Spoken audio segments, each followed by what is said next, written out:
को ये जनेन्द्र, सभी को सादर जय जय जिनेन्द्र, सबको जिनेन्द्र, सभी बड़ों को सादर सबको प्रणाम, सभी को सादर जय सभी को सादर जय जिनेन्द्र। सभी को सादर जय जिनेन्द्र।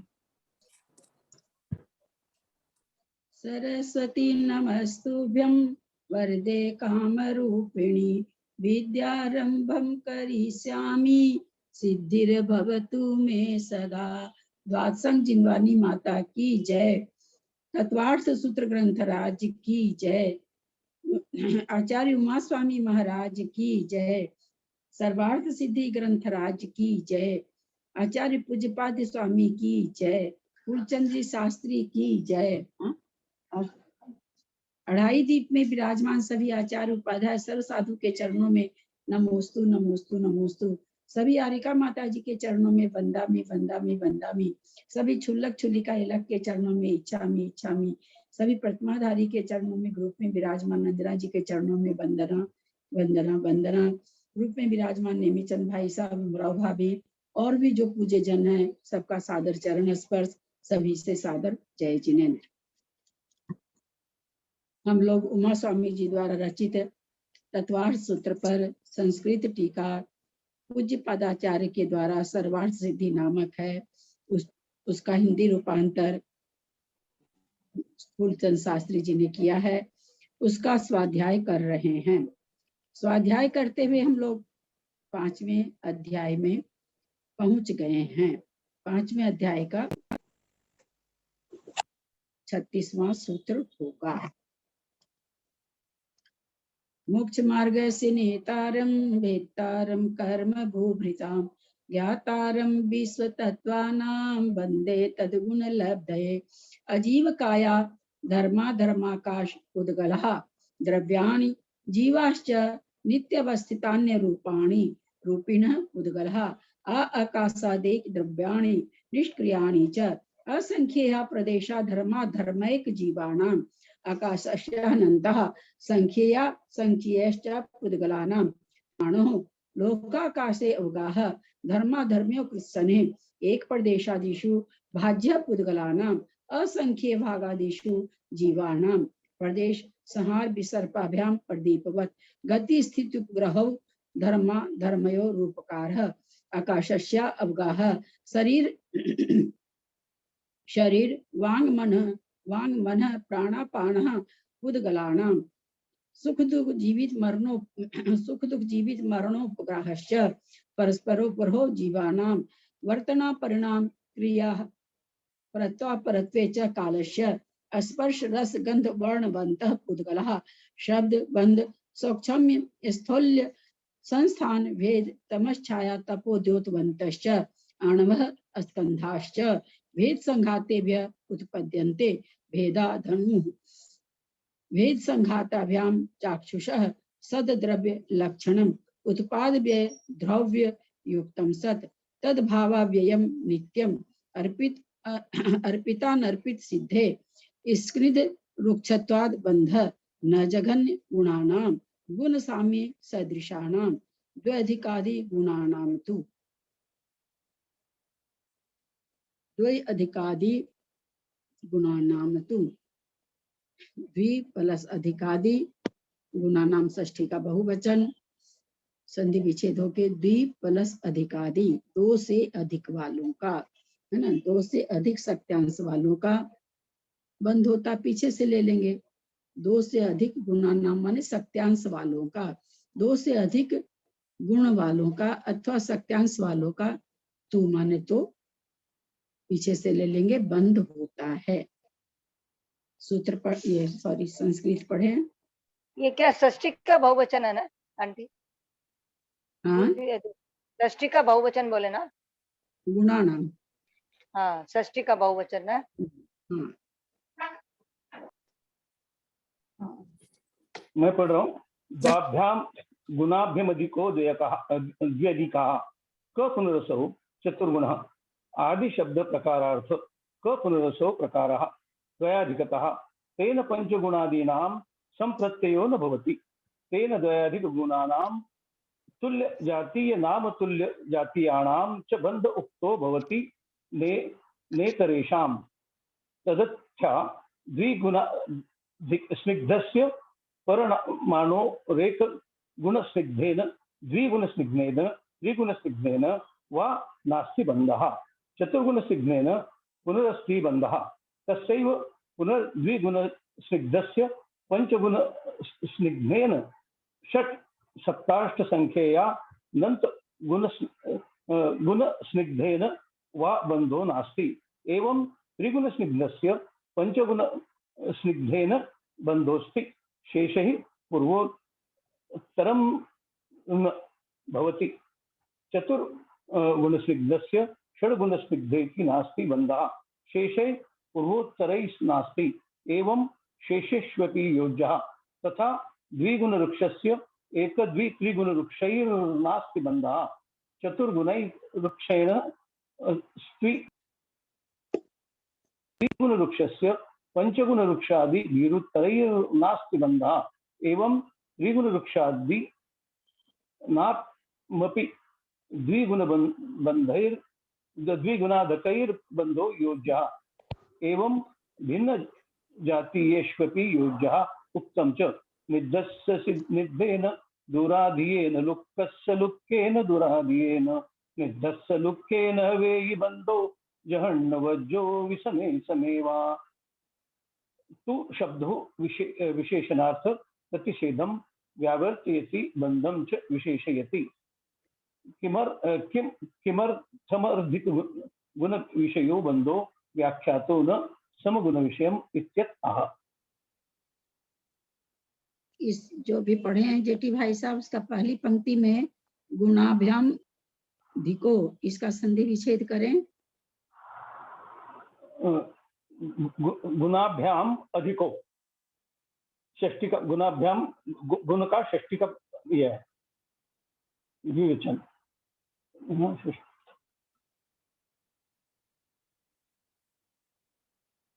षष्ठी का बहुवचन है गुणाभ्याम अधिको। आज नहीं आए हैं क्या ग्रुप में लोग? इसका संधि विच्छेद करें। गुणाभ्याम अधिको का गुणाभ्याम प्लस अधिको।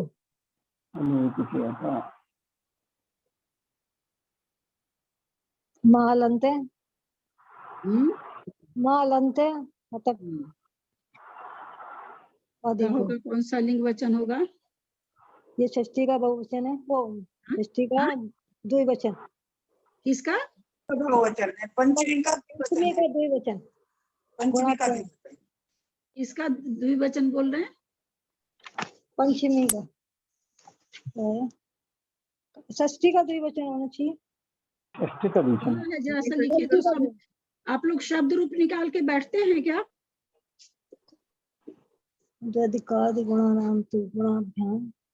पंचमी का ही तो है गुणाभ्याम। द्विवचन तो होगा। कर्ता ने कर्म को कर्म संप्रदान के लिए, अपादान के लिए, गुणों के लिए भी का ही तो आएगा। पंचमी का द्विवचन। तृतीय का द्विवचन आ रहा है मेरे ख्याल से। पंचमी का ही द्विवचन। तृतीय का द्विवचन आएगा शायद। तृतीय का द्विवचन आएगा क्या शायद? मैं तो वैसे जानती नहीं हूँ, बहुत को तृतीय का द्विवचन तो नहीं है। चतुर्थी का द्विवचन। चतुर्थ का हाँ, चतुर्थ का द्विवचन भी हो सकता है। तृतीय का द्विवचन।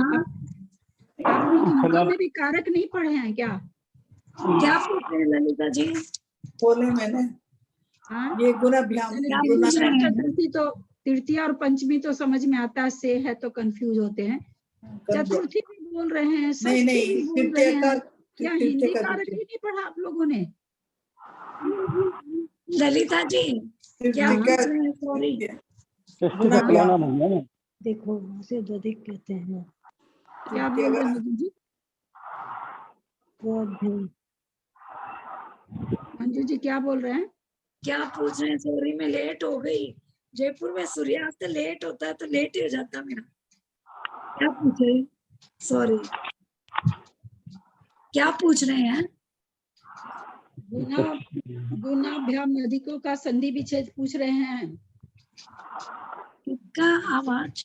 हाँ, 596 का पहली पंक्ति का बीच का जो अक्षर है गुणाभ्याम अधिको, सूत्र नंबर 36 के नीचे। गुण जमा अभियान या गुण जमा अभियान और तृतीय का द्विवचन। बेटे भाई साहब आप म्यूट कर लीजिए ना, बहुत आवाज आ रहा है आप यहाँ से।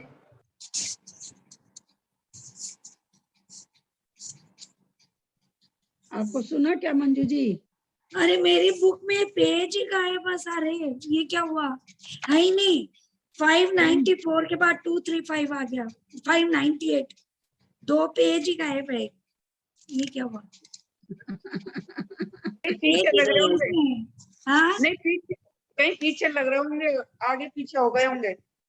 नहीं, देख ली और मैं आगे आगे पीछे हो जाते हैं। दिव्या जी भी नहीं आए क्या आज? हूँ एक दीदी, बार वापस प्रणाम बोलिए, दीदी, आप क्या पूछ रहे हैं? हूँ दीदी मैं। दीदी क्या प्रणाम। बात? बहुत भारी संधि पूछ लिए क्या? कोई भी बता नहीं पा रहे हैं? बताओ क्या वापिस दीदी बोले, मैं? पूछिए ना, आप पूछिए ना एक बार वापिस। वही आपके तो है ही नहीं, पेज ही नहीं है ना। तो संधि विच्छेद तो कर ही सकती हूँ, नहीं है तब भी आप बताइए क्या पूछे। अरे बाबा, तो शब्द आप थोड़ी आपको समझ में आए। गुणाभ्याम अच्छा। अधिक है ना, समझ में नहीं आएगा ना, उतना शब्द नहीं समझ में आएगा। दीदी बोलूं मैं? हाँ बोलिए। गुणाभ्याम अधिकः। अधिका करने की तो कोई जरूरत नहीं थी। अधिका तो मान लीजिए थोड़ी सी देर के लिए वो हो भी रहा है, तो उससे तो अपने को कुछ नहीं लेना देना। हाँ उससे अपने पास गुणाभ्याम तो सब- अधिको, गुणाभ्याम गुण- अधिको। हाँ, तो ये गुणाभ्याम कौन सा कारक लिंग वचन है? छठी सप्तमी का द्विवचन है, षष्ठी का द्विवचन है? षष्ठी क्या का है? द्विवचन होगा, गुणों की अधिकता। अरे या भैया, गुणों की- हिंदी से पकड़ोगे कि उसकी विभक्ति से पकड़ोगे? तो आप गुणाभ्याम आज तक 5वां अध्याय खत्म होने जा रहा है। द्विवचन, तृतीया का द्विवचन। हाँ तृतीय भ्याम है ना, हाँ, तो तृतीया का द्विवचन भी है। हाँ, तृतीया बोल रहे हैं तृतीया, तब ठीक है। चतुर्थी और हाँ। पंचमी का द्विवचन है, तीनों में। हाँ, ये तीनों का। आज तक ये नहीं याद हुआ, जबकि ये सभी, कोई भी शब्द ले लीजिए, नपुंसक, स्त्रीलिंग, पुल्लिंग, सब में भ्याम होता है। भ्याम आज भ्याम तक आता ये है। नहीं याद हुआ कि तीसरा का द्विवचन, दूसरे चौथा का द्विवचन, पंचमी का द्विवचन भ्याम होता है। ये इतनी सीधी सी बात नहीं याद हुई। 5 अध्याय खत्म होने जा रहे हैं। ये तो बहुत सीधी सी बात है ना। भ्याम तो एकदम और कहीं है ही नहीं। 5 6 3 4 5 में है, और 3 बोल देना, 4 बोल देना, 5 बोल देना। हिंदी कारक तो हम लोग समझते हैं ना। 4 क्या चीज होता है? राम के लिए होता है। एकदम अंतर है। 3 और 5 तो थोड़ी सी देर के लिए से होता है, एक अलग होने में, एक सहित होने में थोड़ी देर के लिए चलिए कंफ्यूजन हो सकता है, क्योंकि भ्याम तीनों में है। पर चतुर्थी तो बोलना ही नहीं चाहिए। चतुर्थी में तो के लिए हो जाता है।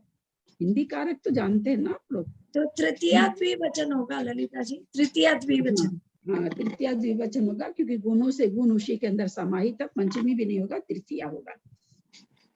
चलिए, इसी की 1 2 3 4 चौथी पंक्ति में है द्विगुण स्निधस्य, उसको छोड़ दीजिए। उसके बाद वाला परमाणु रेख गुण स्निधेना, ये इसका संधि विच्छेद करिए।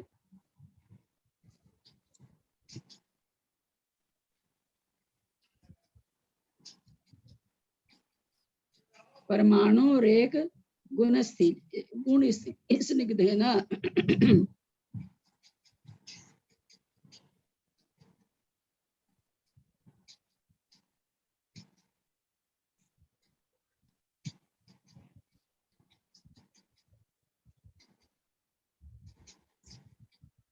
परमाणु हो, इतनी बढ़िया से परमाणु हो 1 + 1 + गुण + स्निग्धेन। हमको ये बात बताइए, आप कॉपी में लिखिए, तो कॉपी में लिखिए और लिख के देखिए तो आपने क्या क्या गायब कर दिया। कहाँ गायब कर दिया भाई आपने? हम इसीलिए कई बार आप लोग को बोलते हैं कि अपना पहले लिख के कॉपी में देख लिया कीजिए कि सारे अक्षर सब आ रहे हैं ना। मतलब मैं नहीं समझती हूँ कि हम लोगों को स्कूल में कोई इतनी बढ़िया से संधि पढ़ाया होगा, जितनी बढ़िया से आप लोगों की वर्ण व्यवस्था भी बताई गई, कैसे सबके नाम से क्लास ली गई थी, जिसका जिसका जो नाम था। उसमें उसमें वर्ण को अलग अलग करके सिखाया गया था। लेकिन देख रहे हैं कि बस वो एक दो लोग शुरू से दे रहे हैं जवाब। इसका मतलब है कि मतलब बस ऐसे ही हम मैं करूँ इसका, परमाणु के आगे बीन प्लस बजा एक प्लस गुण प्लस स्निग्ध ना। के कोई भी सीखने के इंटरेस्टेड नहीं है, क्योंकि कोई भी जवाब ही नहीं दे रहे हैं, और जवाब दे रहे हैं तो जबानी जवाब दे रहे हैं, कुछ भी बोल रहे हैं। कॉपी पर लिखिए ना, कॉपी पर लिख के देखिए कि हमने क्या गायब कर दिया उसके बीच में से।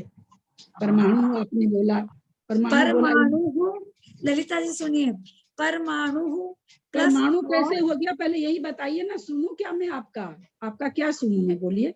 आप नो को नू कैसे कर दिए? नहीं, वो को क्योंकि वो ये इधर आ जाएगा, ओ परमाणु प्लस कहाँ आ और जाएगा? प्लस एक। कहाँ ला रहे हैं, बोलिए। परमाणु है, परम प्लस अणु। परमाणु आपने किया, पहले तो ऊ का वो होता ही नहीं है, सबसे पहले तो, है ना, ऊ का वो होता ही नहीं है, वह होता है। चलिए थोड़ी सी दिल से मान भी लें, तो फिर आगे आप क्या कह रहे हैं? परमाणु आप कर रहे हैं, विसर्ग कर रहे हैं, ओ कहाँ गया? आप खुद उसको जोड़ के देखिए ना कि बैठ रहा है क्या। परमाणु और एक भी बोलिए, और किसी को आता है तो बोलिए। परमाणु प्लस एक प्लस गुण स्निग्ध। अरे आगे तो कुछ है ही नहीं, आगे छोड़िए ना, परमाणु और एक खाली बोलिए। परमाणु, हाँ, परमाणु प्लस एक। हाँ, परमाणु प्लस एक है, हाँ, सीधा सा तो है ये, इसमें तो कुछ था ही नहीं, फिर पता नहीं क्यों इतना अटके आप लोग। परमाणु ललिता प्लस जी एक। यही तो बोला था, परमाणु प्लस एक। मैंने यही बोला था, परमाणु प्लस एक ही बोला था। अरे मैंने भी आपने वही तो बोला था। परमाणु बोला था, परमाणु परमाणु प्लस एक, परमाणु है। तो यही तो बोला था। आप क्या बोले फिर थे, आप फिर से बोले बोलिए। गलत था, तो फिर मैं कंफ्यूज हो गई। मैंने कहा, क्या बोले थे मैंने भी फिर यही से? बोला था, मैं परमाणु बोली ही बोला कि था मैंने। परमाणु हूँ अरे विसर्ग परमाणु प्लस एक। नहीं होगा। वो क्या बोल रहे हैं आप? तो सब फिर बताइए, आप तो मुझे ही गलती ठहरा रहे हैं। नहीं नहीं नहीं नहीं नहीं, मेरे को सुनने में गलत हो गया। हाँ, मैं इसीलिए 2-3 बार आपसे पूछती हूँ। अब बोलिए तो सरिता जी, आपने क्या बोला? आप अपनी आवाज में बोलिए। परमाणु प्लस एक। आप में इसमें अंतर है कि नहीं?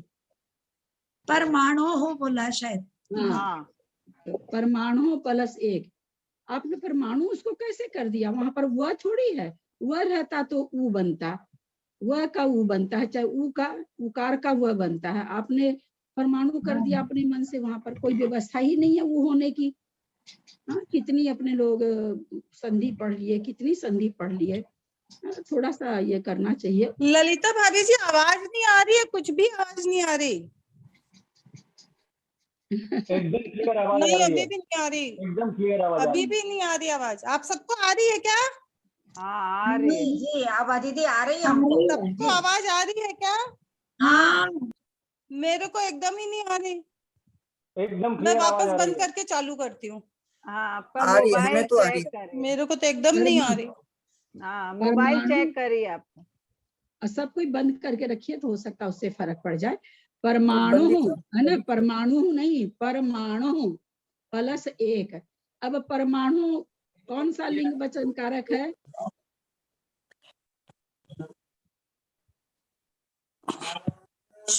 रवि, मेरा में ना वॉइस म्यूट हो गया, एक बार ठीक कर देना बेटा आके। षष्ठी का द्विवचन, षष्ठी का द्विवचन, रवि इधर आ बेटा। षष्ठी का द्विवचन। किससे निकाले? परमाणु। हमने कौन सा शब्द लफा से पूछा निकाला। आपने? अच्छा, भानु से निकलेगा ना, भानु से, सॉरी, भानु भानु से से निकलेगा। निकलेगा, भानु से जी, निकलेगा। षष्ठी एक वचन होगा, षष्ठी एक वचन। षष्ठी एक वचन में विसर्ग नहीं होता है। क्यों होता है ना, भानो हो, हाँ, भानु भानु की तरह भानु। चला तो है विसर्ग। षष्ठी और सप्तमी दोनों में विसर्ग हाँ। है। अच्छा, षष्ठी सप्तमी है, लेकिन वो नहीं है। एक मिनट। षष्ठी सप्तमी में, षष्ठी और सप्तमी में एक वचन में विसर्ग है। विसर्ग है, हाँ हाँ। परमाणु एक शब्द स्मृत, परमाणु होगा, भानु की तरह चलेगा। हाँ ठीक है। हाँ शब्द परमाणु होगा, भानु की तरह से चलेगा। चलिए हाँ। दो अधिक आदि, में तो फिर सप्तमी होगा ना, परमाणु में एक स्निग्ध में हुआ ना, यहाँ एक सप्तमी गुण एक वचन। स्निग्धेन द्विगुण स्निग्धेन, परमाणु के एक गुण स्निग्ध और दो गुण स्निग्ध का बंध नहीं होता, ऐसे उसका अर्थ निकल रहा है। षष्ठी का एक वचन है।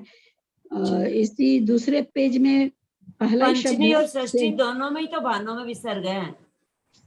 हाँ, पंचमी षष्ठी। और षष्ठी दोनों में भानों में विसर्ग है, सप्तमी में भानौ है, औ मात्रा है। षष्ठी का एक वचन है, षष्ठी का। शेषेष वपि, दूसरे पेज पर 235 पेज पर, सब कोई बंद कर ले अपना। सुनिए कि यहाँ से ना बहुत आवाज आती है। 235 नंबर पेज पर पहला ही शब्द है शेषेष वपि। शेषेषु प्लस अपि, हाँ? शेषेषु प्लस अपि। हाँ, मैं कहूँ तो आप शेषेषु करे तो समझ में हमको आया। आगे वह है, वहां हाँ। आपने परमाणु किया तो उकार किया हाँ तो बोल किसने तो कर दिया? नहीं, वो मेरी गलती हो गई, फिर ये पकड़ में आ गया। वह तो वो होगा। वह रहने से तो उकार होगा, हाँ, अथवा हाँ। उकार रहने से वह होगा, है ना। हाँ, चलिए, जिसमें सबको म्यूट कर लें। जिसमें दो सत्यांश अधिक हो उसे द्वैधिक कहते हैं। शंका, वह द्वैधिक कौन हुआ? समाधान, 4 सत्यांश वाला। सूत्र में आदि शब्द प्रकारवाची है। शंका, वह प्रकार रूप अर्थ क्या है? द्वैधिकपना। इससे 5 सत्यांश आदि का ज्ञान नहीं होता, तथा इससे यह भी तात्पर्य निकल जाता है कि समान जातीय या असमान जातीय 2 अधिक आदि सत्यांश वालों का बंध होता है, दूसरों का नहीं। इस पंक्ति से क्या समझ रहे हैं? मतलब समान जातीय, असमान जातीय। समान जातीय मतलब स्निग्ध का स्निग्ध से समान जाति मतलब दोनों वृक्ष या दोनों स्निग्ध। समान जाति यानी दोनों स्निग्ध या दोनों वृक्ष। हाँ, समान जाति मतलब ये कह रहे हैं 2 अधिक गुण होना चाहिए, फिर अगर समान जाति है तो भी बंद हो जाएगा, और असमान जाति है तो असमान जाति मतलब जिसमें स्क्रिध गुण है, दूसरे में भी एक 2 गुण वाला स्क्रिध है और एक 4 गुण वाला स्क्रिध है, तो कहते हैं आचार्य बंद हो जाएगा। उसी तरह 2 गुण वाला वृक्ष है, 4 गुण दूसरा पुद्गल 4 गुण वाला वृक्ष है, तो बंद हो जाएगा। और कोई 2 गुण वाला स्क्रिध है और 4 गुण वाला वृक्ष है तो भी हो जाएगा। अथवा 4 गुण वाला स्क्रिध है, 2 गुण वाला वृक्ष है तो भी हो जाएगा। तो इन्होंने क्या शर्त रखी कि बंध समान जाति में भी होता है। समान जाति मतलब चिकने चिकने में भी, रूखे रूखे में भी। जैसे हम लोग देखते हैं ना, सीमेंट और बालू दोनों रोखी चीज है, दोनों में बंध हो रहा है। तो आपके गाय का दूध और भैंस का दूध दोनों में सत्यांश अंतर है ना, दोनों में चिकनाई है। भैंस के दूध में गाय के दूध से मोटा मोटी दुगनी चिकनाई होती है। दोनों दूध मिला देते हैं तो हम लोग को थोड़ी पता चलता कि कौन सा दूध कहाँ पर है, कौन सा नहीं है। आप इसको उत्पाद में द्रव्य में नहीं घटाएंगे, उसका अपना सत्यांश कोई नष्ट नहीं हो गया। जहां पर है वो दूध वहां पर उसका सत्यांश है। यहाँ पर बात बंद होने की है। तो गाय का दूध 2 चिकनाई वाला है, भैंस का दूध 4 चिकनाई वाला है, दोनों मिलाते हैं तो मिल जाता है। तो यहाँ ये बताना चाहते हैं कि 2 सत्यांश का भेद होना चाहिए, फिर समान जाति वाले भी मिल जाएंगे। समान जाति से यहाँ पर हम ऐसा पुद्गल असमान जाति से पुद्गल धर्म, पुद्गल जीव ऐसे नहीं समझेंगे। यहाँ असमान समान जाति का मतलब चिकना और रूखा, दूसरों का नहीं। जैसे 2 स्निग्ध सत्यांश वालों परमाणु का एक स्निग्ध सत्यांश वाले परमाणु के साथ, 2 स्निग्ध सत्यांश वाले परमाणु के साथ और 3 स्निग्ध सत्यांश परमाणु के साथ बंध नहीं होगा। एक तो वैसे भी जघन्य है, वो पहले ही मना कर रहे हैं कि जघन्य सत्यांश वाले का बंध नहीं होता। न जघन्य गुणानाम तुम, जिसमें जघन्य सत्यांश है उसका तो बंध ही नहीं होता, तो वो तो वैसे भी नहीं होता। फिर यहाँ पर 1 2 है, 1 1 है, तो कहते बंध नहीं होगा क्योंकि 2 का अंतर नहीं है। अथवा एक परमाणु 2 सत्यांश वाला है, दूसरा परमाणु 3 सत्यांश वाला, तो कहते हैं तो भी बंध नहीं होगा। कहते हैं 2 का अंतर होना चाहिए, 1 के साथ तो अंतर 1 का है इसलिए भी नहीं होगा, और 1 सत्यांश वाले का बंध होता ही नहीं है। 3 स्क्रीन सत्यांश वाले परमाणु के साथ बंध नहीं होता। हाँ, 4 स्क्रीन सत्यांश वाले परमाणु के साथ अवश्य बंध होता है, तथा उसी 2 स्क्रीन सत्यांश वाले परमाणु का 5 स्क्रीन सत्यांश वाले परमाणु के साथ इसी प्रकार 6, 7, 8 संख्यात असंख्यात अनंत स्क्रीन सत्यांश वाले परमाणु के साथ भी बंध नहीं होगा।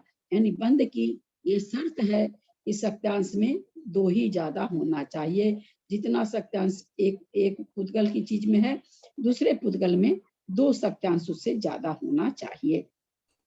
जैसे दीदी 2 का 4 से माने 2 ज्यादा होना चाहिए। हाँ, 3 जैसे का 4 है तो 6 से, 6 से, 3 है तो अच्छा। 5 है ना, 4 है 5 है तो 7, एक 5 सत्यांश वाला होगा, एक 7 सत्यांश वाला होगा। तो ललिता जी 1 मिनट, जैसे जल है और दूध है, गाय का दूध है, भैंस का दूध भी है, तो भैंस के दूध का तो सत्यांश ज्यादा है जैसे बहुत, तो उसके साथ भी तो जल का मेल होता है ना, बंध। वो चूंकि वहां पर बंध वाली चीज नहीं है, वहां पर क्या हो रहा है, मिल जा रहे हैं, है ना, दोनों चीज मिल जा रही है, वहां पर कोई बंध नहीं हो रहा। वो मैं केवल आप लोगों को सत्यांश समझाने के लिए गाय और भैंस के दूध का उदाहरण दी, क्योंकि वहां पर कोई बंध नहीं हो रहा आपस में, बस वो उनका वो मिल जा रहे हैं, एक दूसरे से मिल जा रहे हैं। वो आगे आएगा उसका बंधे अधिको पारिणामिको, जब वहां घट जाएगा, वो आगे चलेंगे तब। इस प्रकार इसी प्रकार 3 स्क्रीन सत्यांश वाले परमाणु का 5 स्क्रीन सत्यांश वाले परमाणु के साथ बंध नहीं होता है, बंध होता है, किंतु आगे पीछे के शेष स्क्रीन सत्यांश वाले परमाणु के साथ बंध नहीं होता है। 4 स्क्रीन सत्यांश वाले परमाणु का 6 स्क्रीन सत्यांश वाले परमाणु के साथ बंध होता है, किंतु आगे पीछे के शेष स्क्रीन सत्यांश वाले परमाणु के साथ बंध नहीं होता। इसी प्रकार यह क्रम आगे भी जानना चाहिए। तथा 2 रुक्ष सत्यांश वाले परमाणु का 1, 2, 3 रुक्ष सत्यांश वाले परमाणु के साथ बंध नहीं होता। हाँ, 4 रुक्ष सत्यांश वाले परमाणु के साथ अवश्य बंध होता है। उसी 2 रुक्ष सत्यांश वाले परमाणु का आगे के 5 आदि रुक्ष सत्यांश वाले परमाणुओं के साथ बंध नहीं होता। इसी प्रकार 3 आदि रुक्ष सत्यांश वाले परमाणुओं का भी 2 अधिक सत्यांश वाले परमाणुओं के साथ बंध जान लेना चाहिए। समान जातीय परमाणुओं में बंध का जो क्रम बताया है, विजातीय परमाणुओं में भी बंध का वही क्रम जानना चाहिए। कहते समान में भी 2 गुण अधिक होना चाहिए और विजातीय में भी 2 गुण अधिक होना चाहिए।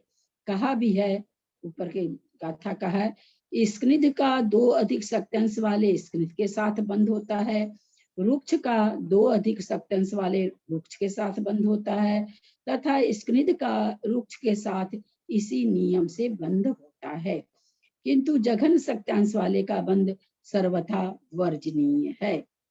जघन सत्यांश वाले यानी 1 सत्यांश वाले, जघन सत्यांश आया था ना, जघन गुना नाम तू, एक जो 1 सत्यांश है वह जघन्य अंश है।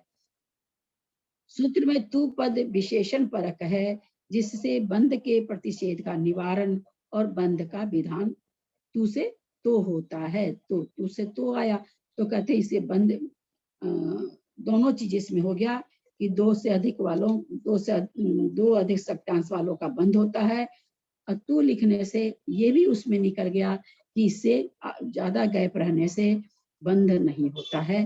वो यहाँ पर कह रहे हैं कि तू इस तरह से दोनों की विवक्षा कर रहा है, प्रतिषेध का भी और बंध का जो विधान है उसका भी, दोनों चीज बता दिया। एक तू शब्द से दोनों लॉजिक निकल गए।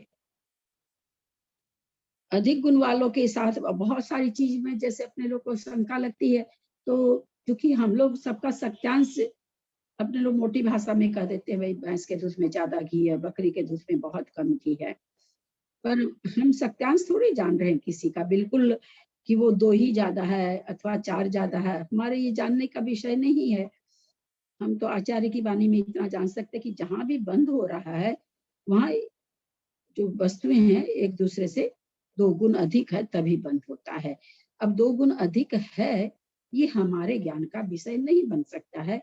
हमारे ज्ञान का विषय तो बहुत मोटे मोटे सत्यांश वाले भले बन जाएंगे। एक एक परमाणु का हमारे पास तो परमाणु का कोई लेखा जोखा ही नहीं है। अधिक गुण वाले के साथ बंध होता है ऐसा क्यों कहा, समगुण वाले के साथ बंध होता है ऐसा क्यों नहीं कहा। अब इसी बात बतलाने के लिए आगे का सूत्र कहते हैं। बंधे अधिकौ पारिणामिकौ च, बंधे अधिकौ पारिणामिकौ च।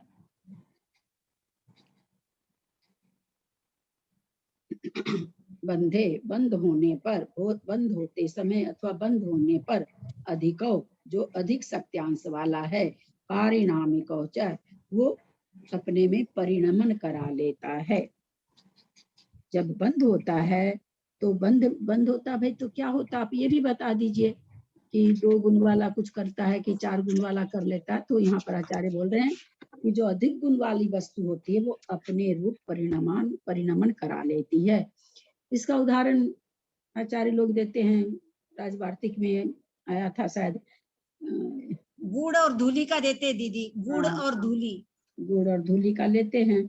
तो वो गुड़ है, गुड़ की डली बड़ी है, ऊपर से धूल आई उड़ उड़ के, वो भी गुड़ के भाव बिक जाती है। गुड़ उसे अपने रूप कर लेता है। तो यहाँ अब उदाहरण को हमेशा, अब इसको ऐसे नहीं लीजिएगा भाई कि 250 ग्राम गुड़ की भेली है तो उसमें 125 ग्राम धूल आके मिलती होगी, तब तो गुड़ रूप हो जाती होगी। उससे ज्यादा मिलती है तो वहां पर हम ग्राम नहीं लगाएंगे, वहां तो केवल एक समझने के लिए कि किस तरह से वस्तु अपने में परिणमन कर लेती है। वहां पर हमको केवल यह समझना है, वहां पर हम सत्यांश वगैरह ये हम समझ रहे हैं कि गुड़ की भेली बहुत बड़ी सारी है, थोड़ी थोड़ी धूल उड़ के आई, उस धूल को वो अपने रूप कर ली। बंद होते समय दो अधिक गुण वाला परिणमन कराने वाला होता है। संस्कृत पढ़िए। मैं पढ़ रही हूँ दीदी। अधिकारात गुण शब्दः सम्मद्यते, अधिक गुणावधिकाविति, भावांतरापादनम पारिणामिकत्व क्लिन्न गुणवत्, यथा क्लिन्नो गुणोधिक मधुर रसः परितानां रेण्वादीनां स्वगुणा पादनात् पारिणामिकः, तथान्योप्यधिक गुणः अल्पीयसः पारिणामिक इति कृत्वा द्विगुणादि स्निग्धवृक्षस्य चतुर्गुणादि स्निग्धवृक्षः पारिणामिको भवति। ततः पूर्वावस्था प्रच्यवनपूर्वकं तार्तीयकं वस्तान्तरं प्रादुर्भवति तेकत्वमुपपद्यते। इतरथा हि शुक्ल कृष्ण तंतुवत् संयोगे सत्यपि पारिणामिकत्वात् सर्वं विविक्त रूपेणैवावतिष्ठेत्। उक्तेन विधिना बंधे पुनः सति ज्ञानावरणादीनां कर्मणां 30 सागरोपमकोटिकोट्यादि स्थिति रूपपन्न भवति।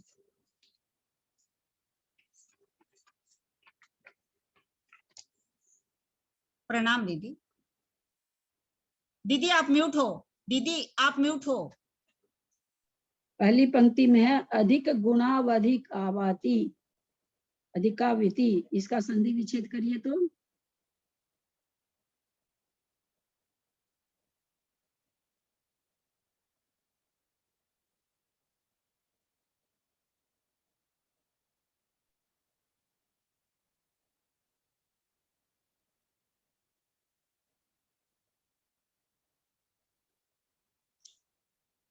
दीदी मैं करके देख रही हूँ। अधिक गुणों अधिकाविति,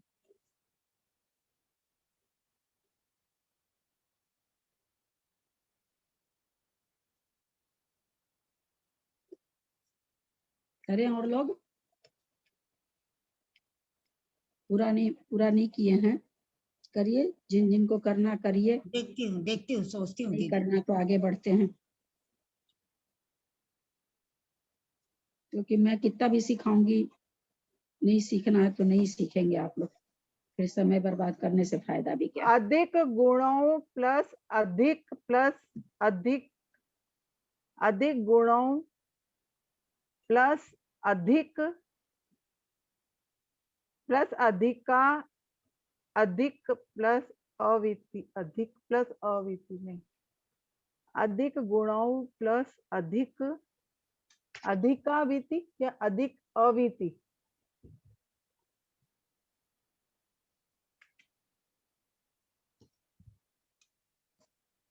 अधिक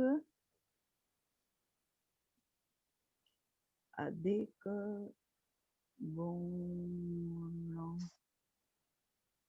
अधिक गुणाओं प्लस अधिकाविति,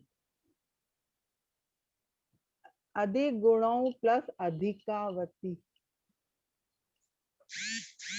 अधिक अधिक प्लस इति इति अधिक का, हाँ हाँ हाँ, अधिक गुणों अधिक गुणों प्लस अविद अधिक अधिक प्लस इति अधिक गुण अधिक अवधिकाविति। गुणों अधिकौ इति। दीदी अधिक करूँ गुण मैं? अधिक अभी कौन बोल रहे हैं? अभी मैं जस्ट बोल कौन रही बोल रहे हैं? मैं आप बोल बोलिए रही तो। हूँ।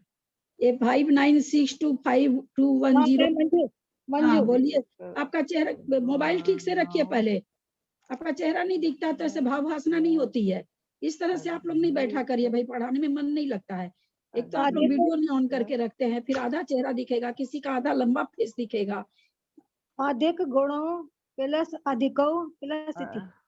वाह, देखिए इसे, इस उम्र की लेडी को देखिए, बहुत अच्छा देखिए जब आप लोग यंग सब इसमें हैं, कोई भी संधि नहीं करते, करते ही नहीं है।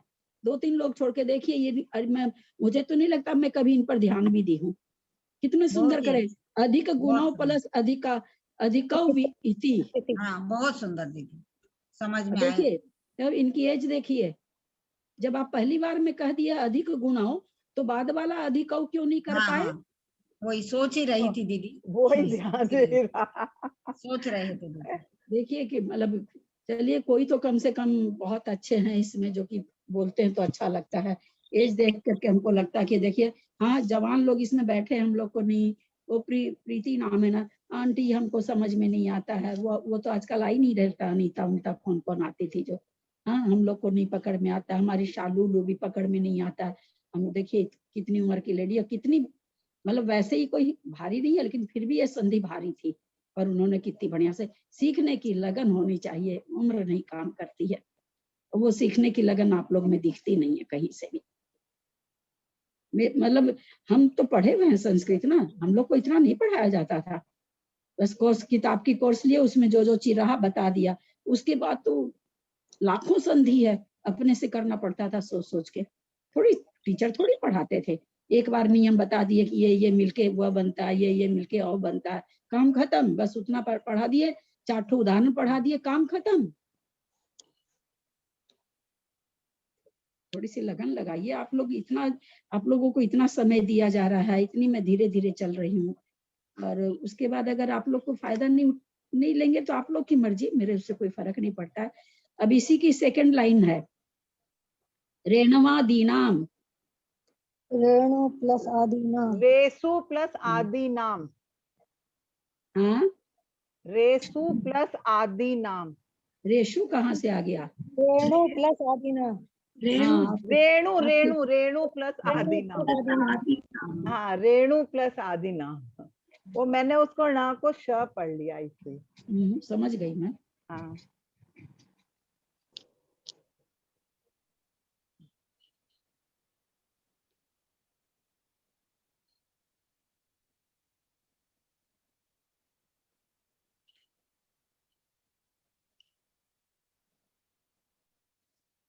इसी की तीसरी लाइन है, तथान्योप्य अधिक तथा, तो गले से और आवाज नहीं निकलती। तथान्योप्य अधिक गुण। हाँ मैं बोलूं? हाँ बोलिए। तथा प्लस अन्य प्लस अपि प्लस अधिक गुण है। अच्छा,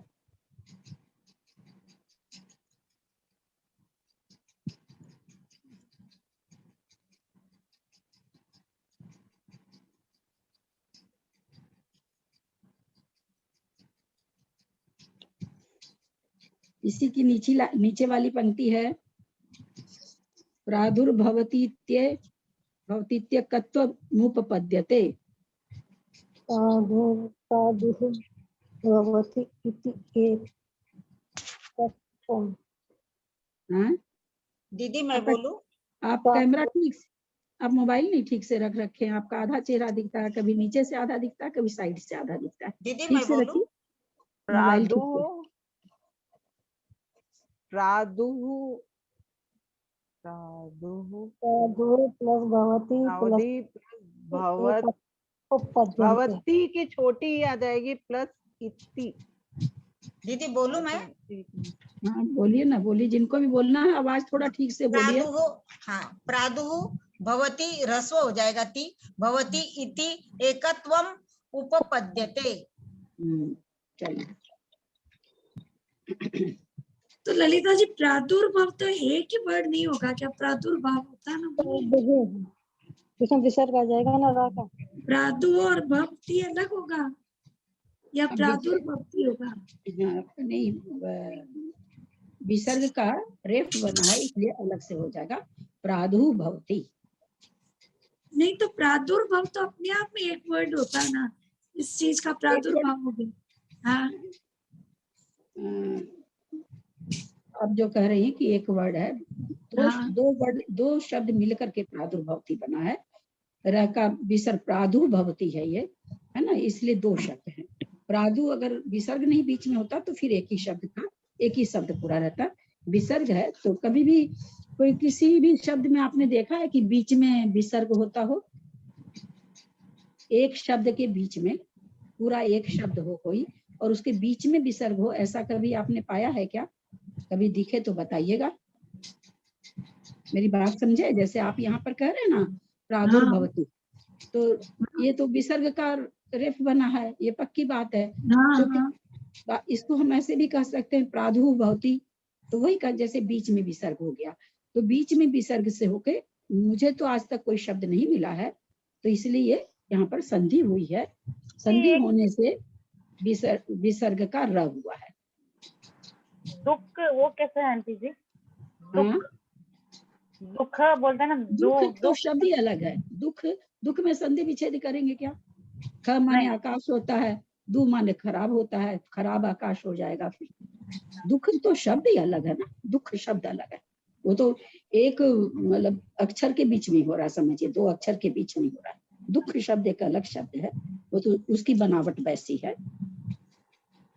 गुण शब्द का अधिकार चला आ रहा है, इसलिए इस सूत्र में उनका संबंध होता है, जिससे अधिकौ पद से अधिक गुणों अर्थ का ग्रहण हो जाता है।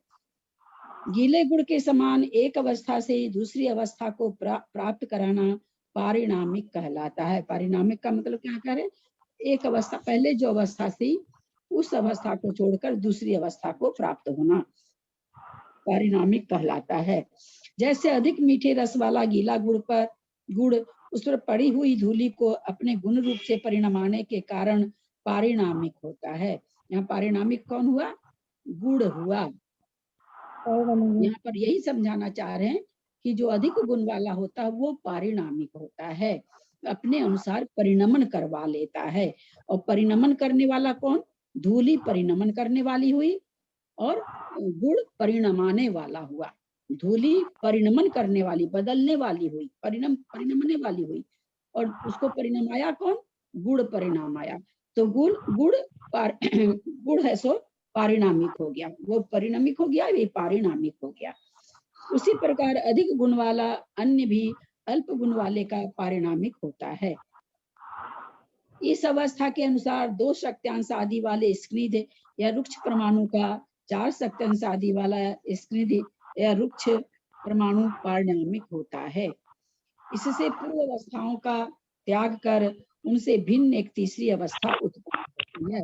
तीसरी अवस्था हो गई। तीसरी अवस्था क्या? तीसरी अवस्था में उस गुड़ में पहले धूल अलग थी, गुड़ अलग था, अब दोनों मिल करके एक तीसरी अवस्था हो गई। उस गुड़ को हम लोग खाते हैं तो दांत में क्या कुरकुर लगता है। इससे पूर्व अवस्थाओं को त्याग होकर उनसे भिन्न एक तीसरी अवस्था उत्पन्न होती है। अतः उनमें एक रूपता आ जाती है। अन्यथा सफेद और काले तंतु के समान संयोग होने से भी पारिणामिक न होने से सब अलग अलग ही स्थित रहेगा। अब काला धागा कपड़ा की बुनाई होती है, ताना और बाना, ताना काला बाना सफेद, बुनाई हो रही है, दोनों बुनाई होके कपड़ा तैयार तो हो गया, परंतु काला भी अलग है और सफेद भी अलग है। परंतु उक्त विधि से बंध के होने पर ज्ञानावरण आदि कर्मों की 30 कोड़ा कोड़ी सागरोपम आदि स्थिति बन जाती है। कहाँ ले आए आचार्य, हाँ कहाँ से कहाँ गुड़, कहाँ तो मीठा मुंह करा रहे थे, कहाँ ले आए। यहाँ एक परमाणु आदि का अन्य परमाणु आदि के साथ बंध कैसे होता है, इसका विचार किया गया है। रुक्ष स्कनिध ये विरोधी गुण है। जिसमें स्कनिध गुण होता है उसमें रुक्ष गुण नहीं होता, जिसमें रुक्ष गुण होता है उसमें स्कनिध गुण नहीं होता। ये गुण ही बंध के कारण होते हैं, किंतु इसका अभिप्राय यह नहीं है कि रुक्ष और स्कनिध गुण का सद्भाव मात्र बंध का कारण है। जैसे अभी किसी ने कहा था ना कि दूध के लिए बोले थे ना, शायद क्या चीज, जल और पानी मिल करके तो ये हो जाता है, एक हो जाता है। देखिए यहाँ पर क्या कहा उन्होंने कि मात्र वही केवल स्कनिध और रुक्ष गुण ही बंध का कारण नहीं है, क्योंकि ऐसा मानने पर एक भी पुद्गल परमाणु बंध के बिना नहीं रह सकता। इसलिए यहाँ पर विधि निषेध द्वारा बताया गया है। विधि भी बताई गई है कि किसका बंध हो सकता है और निषेध भी कर दिया कि किसका बंध नहीं हो सकता।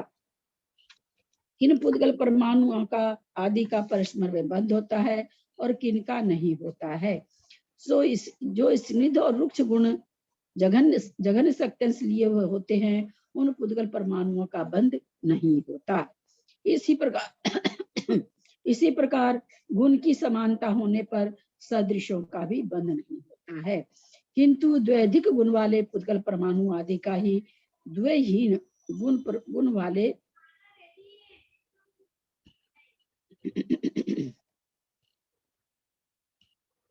पुद्गल परमाणु आदि के साथ बंध होता है। ऐसा बंध स्कनिध गुण वाले के साथ, रुक्ष गुण वाले का रुक्ष गुण वाले के साथ, स्कनिध गुण वाले का रुक्ष गुण वाले के साथ यह नियम है। इसके अनुसार यह व्यवस्था फलित होती है। अब यहाँ पर टेबल दे रहे हैं। जघन्य जघन्य अगर दोनों है, दोनों परमाणु, तो जो सदृश है तो भी नहीं होगा और विदृश है तो भी नहीं होगा। यानी एक रुक्ष है एक चिकना है तो भी नहीं होगा, दोनों चिकना है दोनों रूखा है तो भी नहीं होगा। एक जघन्य है और एक अधिक है, इसका भी नहीं होगा। क्यों नहीं होगा? क्या सूत्र आया है? सूत्र क्या था? क्योंकि दो अधिक चाहिए ना, दो अधिक होने चाहिए। हाँ जघन्य गुणानाम। अरे भैया क्या देखिए बताइए तो। द्वे अधिकादि गुणानाम तो हुए ना, द्वैधिकादि गुणानाम। द्वे अधिक बोला है, न जघन्य गुणानाम। हाँ, न जघन्य गुणानाम, ये सूत्र आएगा यहाँ पर। जघन्य का बंध नहीं होता। उसके बाद एक, आप लोगों ने, आपको क्यों ऐसा ध्यान चला गया? एकादि अधिक लिखा हुआ उस पर चला गया। एकादि से यहाँ पर 2 3 4 5 सभी आ गए, तो एक के साथ 2 का होना चाहिए था, लेकिन जघन्य का बंध नहीं होता, तो इसलिए कह रहे हैं सदृश या विदृश नहीं होगा। जघन्यतर सम जघन्यतर, जघन्य से इतर और उसके समान ही जघन्यतर, मतलब जैसा जघन्यतर वो है वैसा भी जघन्यतर दूसरा, तो कहते हैं उसका भी बंध नहीं होगा। जघन्यतर प्लस एकाधिक जघन्यतर, एक अधिक, ऊपर था एकादि अधिक, एकादि अधिक से मतलब 1 2 3 4, और यहाँ पर एकाधिक मतलब एक ही अधिक जघन्यतर होगा तो भी कहते हैं बंध नहीं होगा। जघन्यतर प्लस द्वैधिक जघन्यतर, जघन्यतर का मतलब जघन्य के अलावा, जघन्यतर का मतलब संधि विच्छेद है इसमें, जघन्य प्लस इतर जघन्यतर बन गया है। तो जघन्य के अलावा यानी एक सत्यांश के अलावा 2 3 4 5 6 7 8 संख्यात असंख्यात अनंत, तो उसका किसके साथ बंध? तो मतलब जैसा है जघन्यतर वैसा उससे 2 अधिक जघन्यतर, 1 का 2 का 4 के साथ, 3 का 5 के साथ, तो बोला इस तरह से 2 अधिक होने पर जघन्यतर तो कहते हैं सदृश का भी बंध हो जाएगा और विदिश का भी हो जाएगा। टेबल देख रहे हैं ना आप लोग। फिर कहते हैं जघन्यतर प्लस त्रयाधिक जघन्यतर। अब कोई 2 गुण वाला है, सामने वाला 5 गुण, त्रयाधिक मतलब 3 अधिक 5 गुण वाला है, कोई 5 गुण वाला है, सामने 8 गुण वाला है, अथवा 9 गुण वाले है।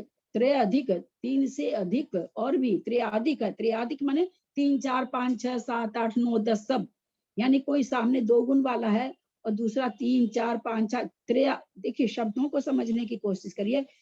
एक शब्द आया एकादि, एकादि का मतलब हुआ 1 से शुरू करके और भी सारी संख्या। दूसरा फिर 4 नंबर में आया एकाधिक, इसमें क्या है सिर्फ एक अधिक, 5 है तो दूसरा 6, 4 है तो दूसरा 5, मतलब एक अधिक, अधिक नहीं आया इसमें, ध्यान देंगे। फिर उसके बाद 5 में आया 2 अधिक, 2 अधिक मतलब सामने वाला जितना है उसे 2 2 अधिक, है ना, एक ही संख्या। 5 है तो 7, 9 है तो 11, तो 2 अधिक जब भी रहेगा तो 2 अधिक तो कहते हैं हो जाएगा। फिर छठे में शब्द पर ध्यान दीजिए, त्रयाधिक, त्रयाधिक मतलब 3 4 5 6 7 8 9 10 सैकड़ा हजार करोड़ संख्यात असंख्यात अनंत सारी आ गई इसमें। बोला ज्यादा रहने से 3 से शुरू किया कि कोई भी 5 से 3 ज्यादा 8 हो गया, 100 से 3 ज्यादा 103 हो गया। तो कोई भी संख्या पहले परमाणु के लिए सत्यांश लें, उससे अगर दूसरे का सत्यांश 3 अधिक है, 3 त्रयाधिक मान 3 से शुरू करके आदि करके फिर कितना भी आप बोलते जाइए उसका बंध नहीं होगा। ऐसा ये टेबल में बताया है। समझ में आई कि नहीं टेबल? कुछ शंका है तो पूछ सकते हैं। समझ में आई टेबल ना? ललिता जी एक परमाणु है तो सारे एक परमाणु तो जघन्य सत्यांश वाले नहीं होते क्या? नहीं होते एक तभी जो तो, एक का जो अभी तो मेरा समझ रहे हैं कि आप मैं क्या पूछना चाह रही हूँ? हाँ हाँ मैं समझ गई। सत्यांश तो अलग अलग, जैसे इसका एक बहुत अच्छा, अभी नाम नहीं आ रहा, केमिकल्स का नाम नहीं याद आ रहा, मतलब एक केमिकल्स ऐसा है जिसका एक बूंद में बहुत कम शक्ति है, और देखिए ना अभी मेरे को याद नहीं आ रहा। और उसी तरह से एक दूसरा केमिकल्स है, उसके एक बूंद में जैसे साइनाइड देख लीजिए, आप पूरा फलाने की गोली मुंह पे रखिए कुछ नहीं होगा, और देखिए साइनाइड टच करता है, मुंह जीभ से टच करते ही आदमी मर जाता है।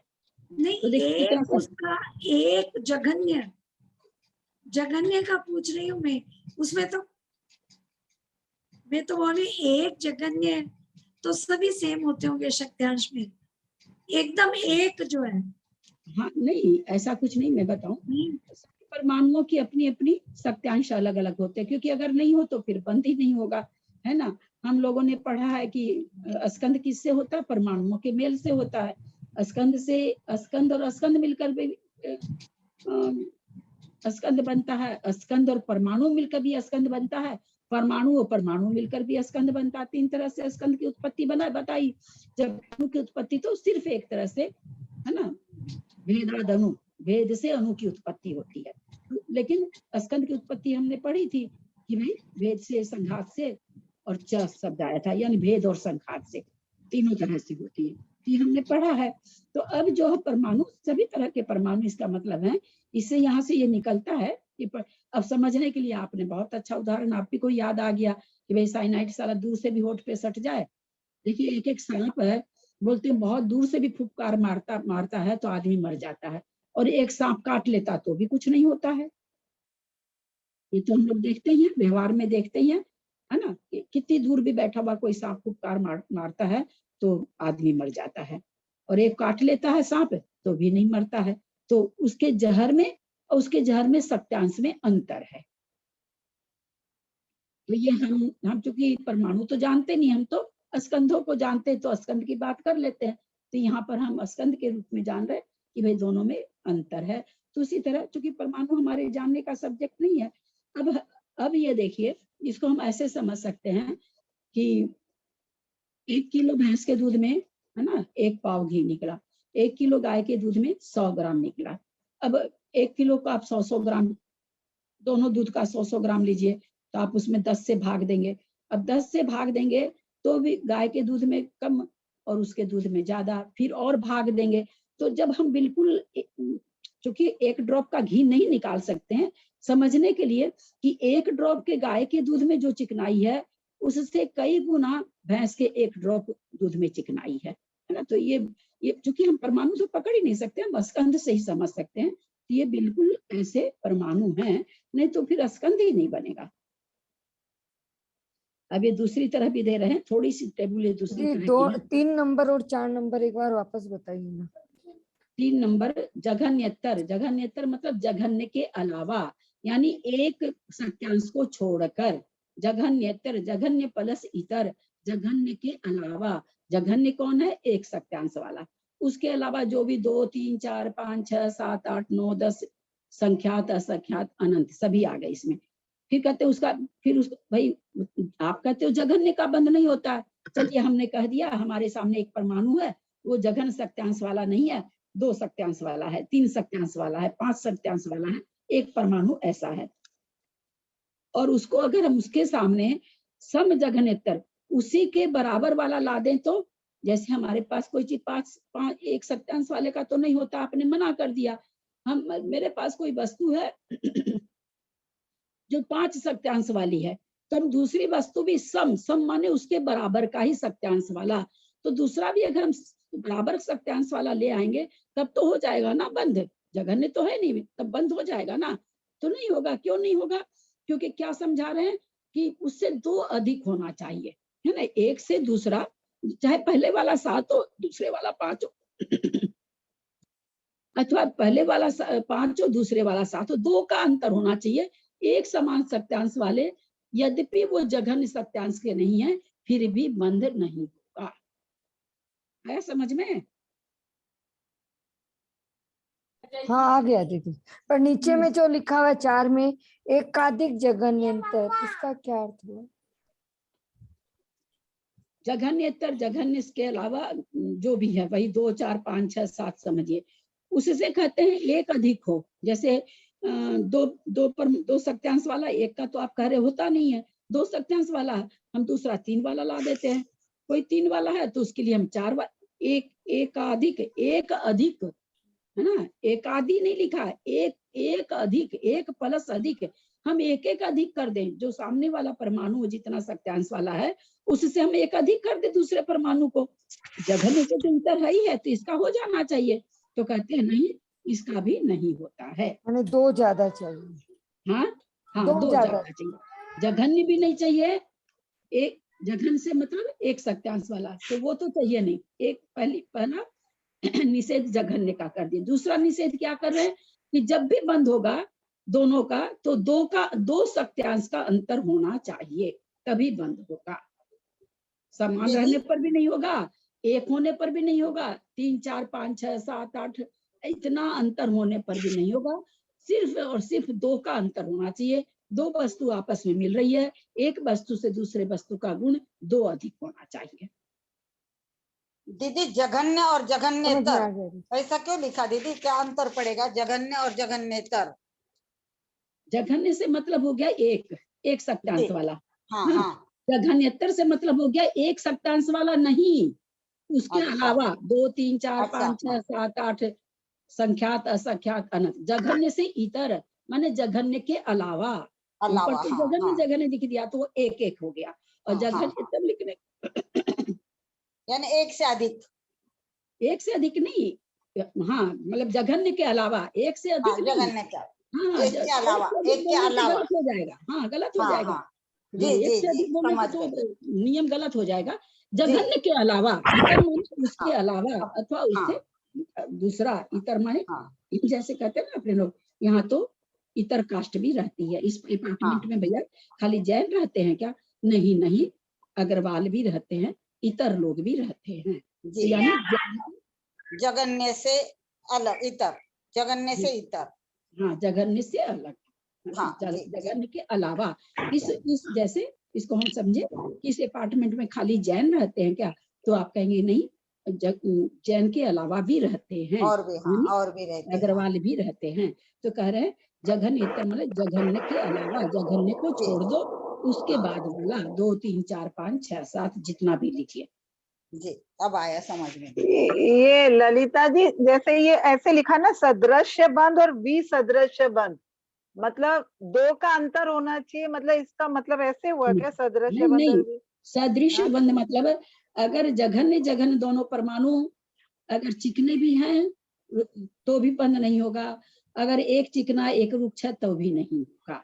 यहाँ सदृश विदृश का मतलब चिकना चिकना, चिकना रुखा अथवा रुखा चिकना जो भी कह दीजिए, यानी अथवा सजातीय विजातीय लेंगे ना यहाँ दीदी, पर आप लोग सजातीय और विजातीय। टेबल पर लिख लें, टेबल के पास है ना, पेंसिल से लिख लें सदृश के ऊपर कि स्त्रीद प्लस स्त्रीद अथवा रुक्ष प्लस रुक्ष। हाँ। और इसमें लिख लीजिए स्क्निद प्लस रुक्ष और रुक्ष प्लस स्त्रीद, लिख लीजिए नहीं तो भूल जाएंगे। मैंने ये अपने से पढ़ी थी शुरू में, जब भी 15 साल पहले, मेरे को नहीं समझ में आई थी शुरू में ये टेबल। सदृश्य बंध मतलब स्निग्ध प्लस स्निग्ध, हाँ, अथवा रुक्ष प्लस रुक्ष। दीदी सजातीय विजातीय भी समझ लेते हैं ना, इसको चलेगा ना? सजातीय विजातीय में ना हम इसलिए उसमें समझाए, सजातीय विजातीय जब आया उसमें हम क्या समझ लेंगे, लिक्विड लिक्विड। अच्छा ऐसा लेना, ठीक ठीक ठीक, ऐसे समझ लेंगे।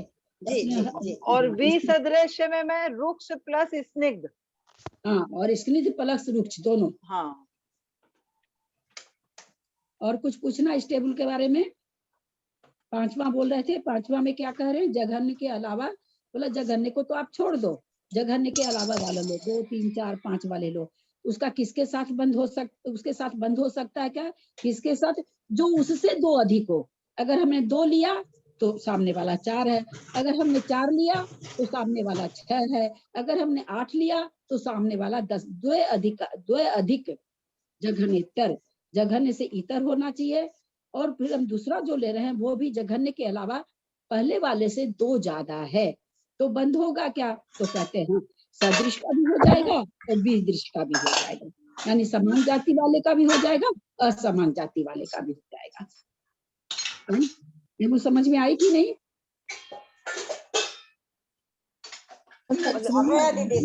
दो का डिफरेंस होने में समान जाति वाला स्निग्ध स्निग्ध भी हो जाएगा, और असमान जाति स्निग्ध और रुक्ष स्निग्ध होगा तो भी हो जाएगा, है ना? दोनों का हो जाएगा। हाँ, 2 अधिक होने पर जघन्य में ज्ञानावरण वाला क्या उदाहरण दिया है?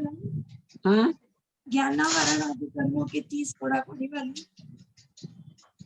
परंतु उक्त विधि से बंद होने पर ज्ञानावरण आदि कर्मों की 30 कोड़ाकोड़ी सागरोपम स्थिति बन जाती है।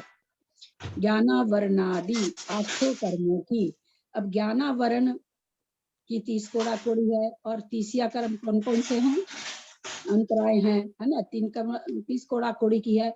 तो वही कह रहे हैं कि इस तरह से ज्ञानावरण आदि की जो 30 कोड़ाकोड़ी सागरोपम स्थिति, ज्ञानावरण आदि यानी जिस जिसकी 30 कोड़ाकोड़ी हो रही है वो आपस में इसी तरह बन जाती कि एक 30 कोड़ाकोड़ी वाला बन रहा है, तो जो भी 30 कोड़ाकोड़ी, 4 घातिया कर्म में 3 घातिया कर्म की 30 कोड़ाकोड़ी स्थिति है, तो 3 घातिया कर्म तीनों उस समय बहुत आवाज आती है, और सब्जेक्ट गले से आज आवाज ही नहीं निकल रही, मेरे को इतनी दिक्कत हो रही। तो ये क्या कहना चाह रहे हैं, 30 जो कर्म है, 4 घातिया कर्मों में 3 घातिया कर्मों की उत्कृष्ट स्थिति 30 कोड़ाकोड़ी है। तो ज्ञानावरण दर्शनावरण और अंतराय ना दीदी, ज्ञानावरण दर्शनावरण और अंतराय। ये कहना चाह रहे हैं कि वो जैसे ज्ञानावरण की बंधी 30, तो 30 ही दर्शनावरण की बंधेगी और 30 ही अंतराय की बंधेगी जी। तो कहते इस तरह से बंद हो जाए। जिस समय ज्ञानावरणी बन रहा है उसी टाइम वो दर्शनावरणी और अंतराय बन रहा है। 30 कर्म बन रहे हैं, आयु छोड़ के 7 कर्म बन रहे हैं। और जिसकी अगर एक कर्म की, एक घातिया कर्म की मोहनी छोड़ दीजिए, मोहनी की स्थिति तो 70 कोड़ाकोड़ी है, एक ज्ञानावरण की 30 कोड़ाकोड़ी बन रही है, अपने आप दर्शनावरणी का जो बन रहा है, अंतराय का जो बन रहा है, उसका 30 कोड़ाकोड़ी ही बंधेगा। अच्छा, तो वही ये चीज कह रहे हैं कि इसी कारण ऐसे बंध की स्थिति बन जाती है। जी। तो भाभी जैसे कोई कुछ भी मतलब जैसे दर्शनावरणी कर्म का वो हम कर्म नहीं मानते, तो अगर जितनी ज्ञानावरण की बनेगी उतनी ही दर्शनावरण की उतनी ही अंतराय की बंधेगी। हाँ, जिस समय जैसे संक्लेश परिणाम होंगे, तो जिस संक्लेश परिणामों से ज्ञानावरण का 30 कौड़ा कौड़ी का बन रहा, तो दर्शनावरण भी 30 कौड़ा कौड़ी का बंधेगा और अंतराय भी 30 कौड़ा कौड़ी का बंधेगा। अब है कि प्रदेश कितने जाएंगे, तो प्रदेश जिस समय हम जैसे सारा बंटवारा, अभी आप लोग आ रहे हैं कर्मकांड जी में बहुत कुछ आने वाला है कि किस तरह से बंटवारा होता है, सब कुछ होता है, बहुत अपने लोग को पढ़ने में आएगा।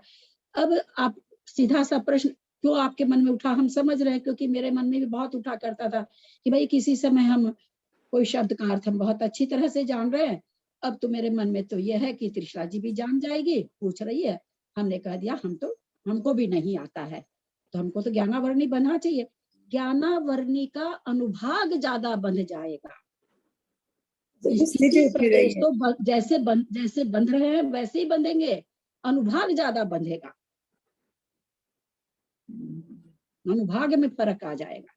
स्थिति में फर्क नहीं आएगा दीदी, स्थिति बराबर बंधेगी, अनुभाग में फर्क स्थिति घातिया कर्मों की बराबर बंधेगी। हाँ। प्रदेश का जो बंटवारा होगा वैसे प्रदेश का बंटवारा होगा। फिर हमारे इस पाप कर्म का फल क्या मिला हमको?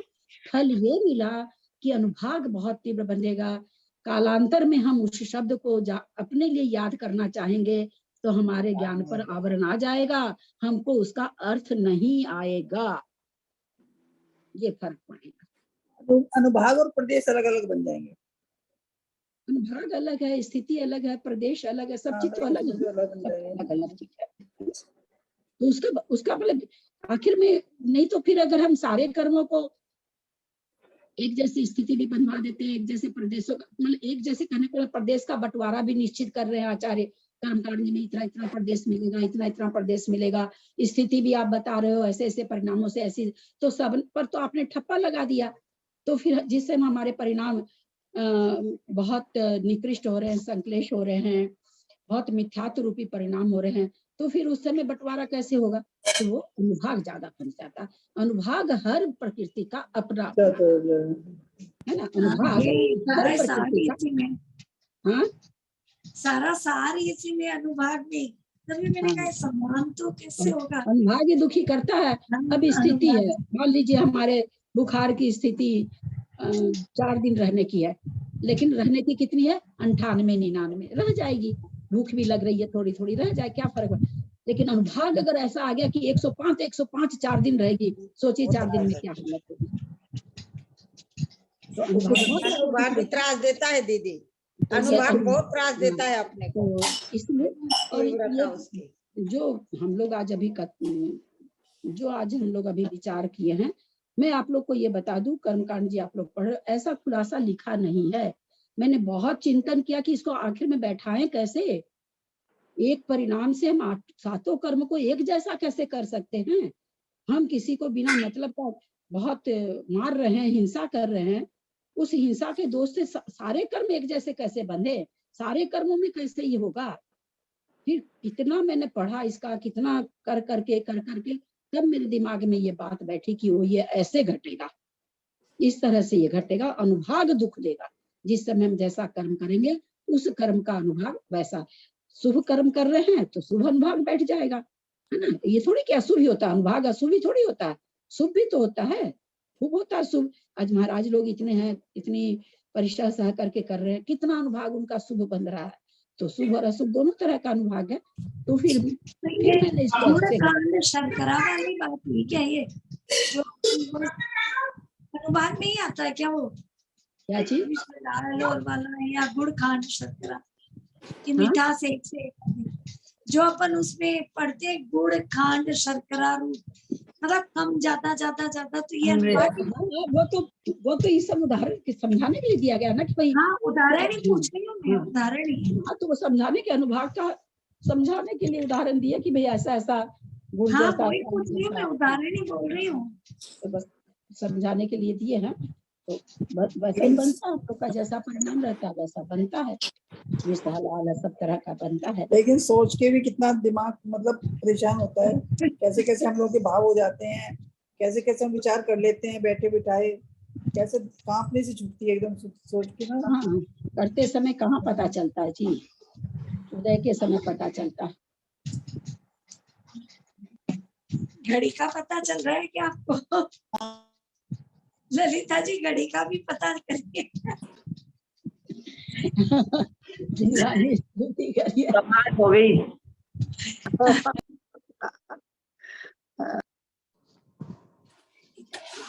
थर्मामीटर के करती पारे के हूँ। ऊपर जैसे ऊपर नीचे होता रहता है भाव भी। मैं करूँ जिनवानी स्तुति? हाँ, क्या क्या बोले अंजना जी? वही थर्मामीटर के पारे के जैसे ऊपर नीचे भाव होते अरे रहते बाबा, हैं ऐसे। भाव तो पकड़ में नहीं आता, कितनी जल्दी खराब हो जाता। अच्छा होने में तो जैसे सीढ़ी चढ़ने में तो सांस फूलता है, छाती में दर्द होता है, धीरे धीरे चढ़ते हैं, उतरने में धड़ धड़ धड़ धड़ धड़ धड़ धड़ धड़ धड़, न पैर दर्द करता है, न छाती फूलती है, कुछ नहीं होता है। तो परिणामों को गिरने में थोड़ी बहुत बहुत आसानी से गिरते हैं, चढ़ाने में बहुत तकलीफ होती है। चढ़ा लेता है जैसे तैसे तो ठहरता नहीं है, बहुत मुश्किल है परिणामों के साथ। लेकिन तब है कि रास्ता यही है, धीरे धीरे सुन सुन के आदमी जागरूक होता है और धीरे धीरे अपने को सुधारता है। ऐसा बात नहीं है, जितने भी अभी मैं तीर्थंकर समझती हूँ कि मस्तक हुए। जैसे चढ़ाए भी ना, तो लेकिन चढ़ा के उसे रोकने वाली बात भी तो है, उसे रोका भी तो जाना चाहिए ना। अगर वो थोड़ा सा भाव अच्छे करे, उसे रोकने वाली बात भी तो होनी चाहिए। जितने भी लोग अनंत सिद्ध है, अनंत सिद्ध है, सब हमारे जैसे रूले हैं संसार में, ऐसा थोड़ी है। तो हम लोग का भी अच्छा होगा, ऐसा कुछ नहीं कि हम लोग का परिणाम है, सबका ही होगा।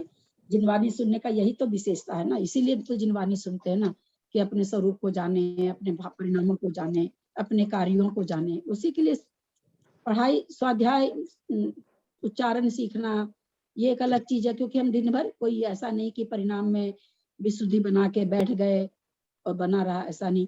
क्योंकि कभी हम स्वाध्याय करेंगे, कभी तत्वार सूत्र पढ़े, कभी भक्ति पढ़े, कभी भजन गाए, कभी पूजा किए, है ना, कभी ध्यान लगाए, तरह तरह की चीज, एक चीज में बैठ नहीं सकता। तो तरह तरह की सुनने से भय तो बैठता ही है ना मन में, भी अपन ये गलती कर रहे हैं तो भय बैठना, और समझते हैं ना, चीजों को समझने लगते हैं। पहले कहाँ समझते थे ये सब कि हाँ परिणाम ऐसे वैसे। अब परिणाम खराब होते हैं तो तुरंत दिमाग में एक बार तुरंत आता है, आता ही नहीं है, समझ तो पाए दिमाग में तो बोलत, आता ही लेकिन है। तुरंत एक बार तो जैसे होता ना कि एक बार तो घंटी बजी जाती है मन के अंदर कि तू देख परिणाम खराब कर रही है, ये तेरे उदय में आएगा, तब तुमको पता चलेगा, तुरंत आ जाता है उस समय। भाभी नहीं चाहते हुए भी परिणाम बहुत खराब आ जाते हैं, फिर अपन थोड़ा सा मन में मलाल भी कर लेते हैं। उसको रोकने का कोई उपाय समझ में नहीं आता है, लगता है अपने पूर्व कर्मों के जो पाप किए हैं उसकी वजह से ऐसे बुरे भाव आते हैं, बैठे तो वही बैठे बुरे भाव आ जाते हैं, मंदिर में ही आते तो बुरे इसी भाव आ के पास, जाते हैं। तभी तो सोचना चाहिए ना कि देखो पहले मैंने क्या किया था, अभी नहीं चाहते भी ये परिणाम आ गया, अरे अभी तो मैं नहीं करूं, नहीं तो फिर बाद में आएगा उदय में, ये तो बना रहेगा, तांता बना रहेगा। तो वही नहीं, चिंतन मेरे करना चाहिए। पर्सनली में भाभी मंदिर में पूजा करते हुए भी पता नहीं भाव थोड़े से अच्छे नहीं आते किसी के लिए, बिना चाहे, मन में चाहती नहीं हूँ पर अपने आप आ जाते हैं वो भाव। आप बोल रहे हैं अपने को खुलासा, बस ये बहुत बड़ी आपकी बात है कि आप अपनी बुराई को बोल रहे हैं। नहीं, मैं मैं अपना बहुत छुपाती हूँ, पर सब मतलब इससे सबके आते हैं। परेशान हूँ इस तरह से कि किसी के लिए गलत भाव नहीं आए मेरे लिए मन में, पर बिना चाहे आ जाते हैं अपने आप। आते फिर ही हैं, प्रायश्चित आते भी ही। करती हूँ, लेकिन ये चीज जड़ से खत्म होनी चाहिए। मतलब ऐसे मैं विनती करूँ कि कुछ उपाय हो या कुछ समाधान हो इसका। होगा होगा, जिनवानी सुन सुन के ही होगा। चलिए जिनवानी स्तुति करिए। एक बात पूछनी है, अभी मैंने आज ये पढ़ा है, हो सकता है गलत पढ़ा हो, कि अवधि अभी ज्ञान बहुत और लेट हो ये गया है, आवाज भी नहीं आ रही है, कौन क्या बोल रहे हैं, और 8:17 हो गया। जो शंका हम लोग कल ले लेंगे, कोई भी शंका है तो। आवाज भी नहीं आ रही है कि नहीं, कोई बोल रहे हैं जो। जिनवानी स्तुति करिए, बहुत लेट हो गया है। आगे आजकल हम लोग को बहुत जल्दी वो विधान हो रहा है हम लोग के यहाँ, तो ऐसे भी जल्दी उठना होता है अपने लोग को, तो अभी बहुत जल्दी उठना पड़ता है, तो थोड़ी सी परेशानी होती है। मैं कर रही हूँ जनवानी स्तुति। हाँ करिए। तिरजेने वाणी जग कल्याणी, जग जन मदतम मोह हरि, जन मन हारी गण हरे हारी, जम जरा भव रोग हरि। तीर्थ ये राणम दिव्य झुनिम जो, पढ़ई सुनई मये तारी, नाणं सौखमाणं तं धर्य, सासद मोक्ष पदं पावई, सासद मोक्षं पदं पाव। जाम अणि के ज्ञान से सूझे लोकालो, सो वाणी मस्तक धरूं सदा देत हूँ तो। हे जिनवानी भारती तोय जपो बिन रैन, जो तेरे शरणा गए सो पावे सुख चैन। देव बजू अरहंत को गुरु सेवा निर्धन, दया धर्म पालू सदा यही मोक्ष का पन। दासा जिनवानी माता की जय। 9 बार नमोकार।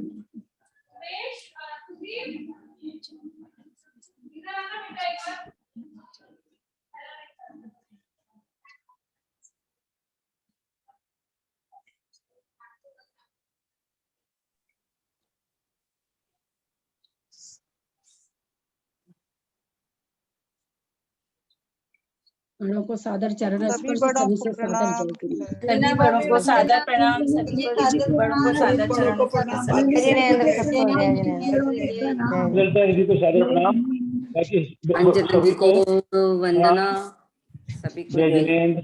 जना जी को सभी को वंदना। साथ। ललिता जी मुझे है ना इसका थोड़ा सा अर्थ समझना है, परसों समझूंगी ये जिनवानी का। नहीं सरोज जी, एक बार ये जिनवानी वापस इसमें ग्रुप में भेजिएगा ना। हाँ, पर मुझे थोड़ा सा इसका अर्थ भी समझना है। मेरा मोबाइल में सेव था, उड़ गई पता नहीं कहाँ। हाँ, मैं सागर महाराज की रोज आती है। हाँ, ये रोज आती है ना, रोज रोज आती है ना 9:30 बजे। दरबार मीटिंग एंड कर रही हूँ।